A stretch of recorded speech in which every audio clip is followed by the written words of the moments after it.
Hi, ladies and dudes. This is Rebecca Lynn Barkley, aka Boobop 1970. This is my review for a day. And today's review, ladies and dudes, well, my friends, it's that time again for another top 10 list that nobody has never done before. And this top 10 list is all about is I want to tribute this top 10 list for all the fans out there who are such a big fan of the Taken Saga. After all, the Taken Saga is becoming one of the most underrated movie sagas of all time. And this is one of the best movie sagas that truly blew me away. With its epic storyline, has good characters, well, some here and there, has great action, great drama, but I will say the best part about the Taken Saga is definitely the score. The score is definitely the most underrated part about this wonderful, near-epic masterpiece movie saga. I mean, this score had truly blew me away from start to finish. And there's a whole lot of good, great scores to choose from. Like epic scores, sad scores, beautiful scores, scores that involves fight scenes and all that stuff. So anyway, ladies and dudes, for my brand new top 10 list I want to do is my top 10 best scores that came from the Taken Saga. And sadly, I only got only 1 and 2 with me. I don't have Taken 3 yet. It's going to be a while before I can find a way to get the third one. And yeah, I'm going to explain to you all about what are my most favorite scores that came from all 3 of the soundtracks. Something that will always be dear to me, you know, a special place in my heart. So, anyway, without further ado, ladies and dudes, here are my top 10 most favorite scores that came from the Taken Saga. And yes, ladies and dudes, I got a couple of honorable mentions that did not make it to the list. Okay, for the first Taken movie that's an honorable mention will be On the Boat and The Last Fight. I enjoyed both of those. For Taken 2 will be Searching for Lenore and Tick of the Clock. And for Taken 3 is the Inspector Dawson person. You know, the guy that Forrest Whitaker played. So yeah, those are my honorable mentions for some other Taken scores that did not make it to the list. And so let's get on to my top 10 list. Okay, for number 10 goes, that came from Taken 3, and sadly this is the spoiler alert score called Saving Kim. I really do love this score, and it's a very darn enjoyable score to listen to. I will say, I'll give you one little spoiler about this score. It's all about when Brian Mills is going to do the best he can to get to that, the plane thing, you know, try to rescue Kim and all that stuff, and try to get rid of the real killer, the one who killed his precious Letty. That's all I could say about the spoiler. I don't want to spoil it at all, but just a little bit for all of you. And as for the score itself, I frickin' love this score. It has a whole lot of mixturing feel to it. It's part mystery, part haunted, part sadness, part happiness, part epicness. You name it. This score really did blow me away. And to tell you the truth is, about this score, there was this little piece of a tone around the near end of the score. There was one piece of score that kind of reminds me of The Grey. This little haunting tone of it. Something that came from a score called Writing a Letter. I fell in love with that score. I love the movie The Grey. It had a really good, interesting score. But yeah, that score has a little bit of piece of a score that I remember from The Grey. If you don't know what I'm talking about, just go to YouTube right now and check out that score. That's all I could say about that score. It deserves to be at number 10. Okay, for number 9 is There's Somebody Here. Oh yeah, I fell in love with that score. I will say There's Somebody Here is one of the most darkest, edgiest, and the most scare. It's one of the most scariest scores that you'll ever hear in your whole entire life.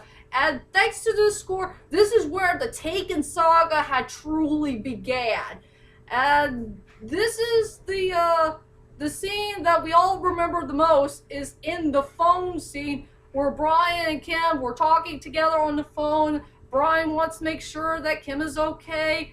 After her plane flight, when she and Amanda made it to Paris, and then they met some stranger named Peter, and sadly they're, getting involved into that guy's trap. And later on in that piece of scene this is where the Taken thing had truly began. And this is what Brian Mills is so darn afraid of. If Kim goes to Paris, she's going to get kidnapped by one of those evil Papoya dudes, take her hostage, and use her as a sex slave.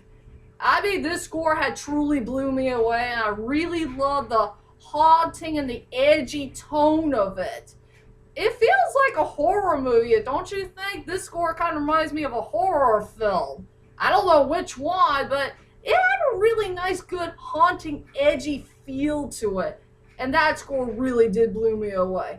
I wish I could say more about this score, but there's somebody here deserves to be at number 9. Okay, for number 8 goes to the Taken 2 opening theme.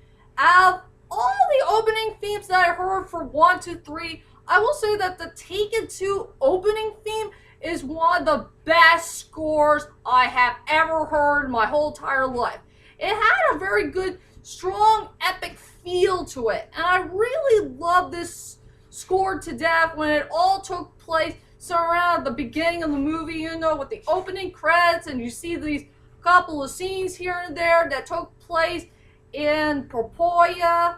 The score is really about where one of these Papoya guys who's driving a car, and he's waiting for some type of plane that picks up all these dead Papoya dudes that died in the first movie, and he wants to take all of them to the funeral, if you know what I mean. I really love this score. It had a very beautiful, strong, epic feel to it. That score really did blow me away. This is one of the best scores I ever heard in the Taken Saga history. You better check out that score to believe it. It is so darn epic. And the best part about that Taken 2 opening theme is they decided to add a little violent feel to it. I love the part with the violent feel. It was so darn mind-blowing. Check out that score right now to believe it. So the Taken 2 opening theme deserves to be at number 8. Number 7 goes to 96 Hours. Back at the first Taken movie. Oh yeah, I love 96 Hours. That score also had a very beautiful, epic feel to it. And this score was only 6 minutes. I'm kind of surprised.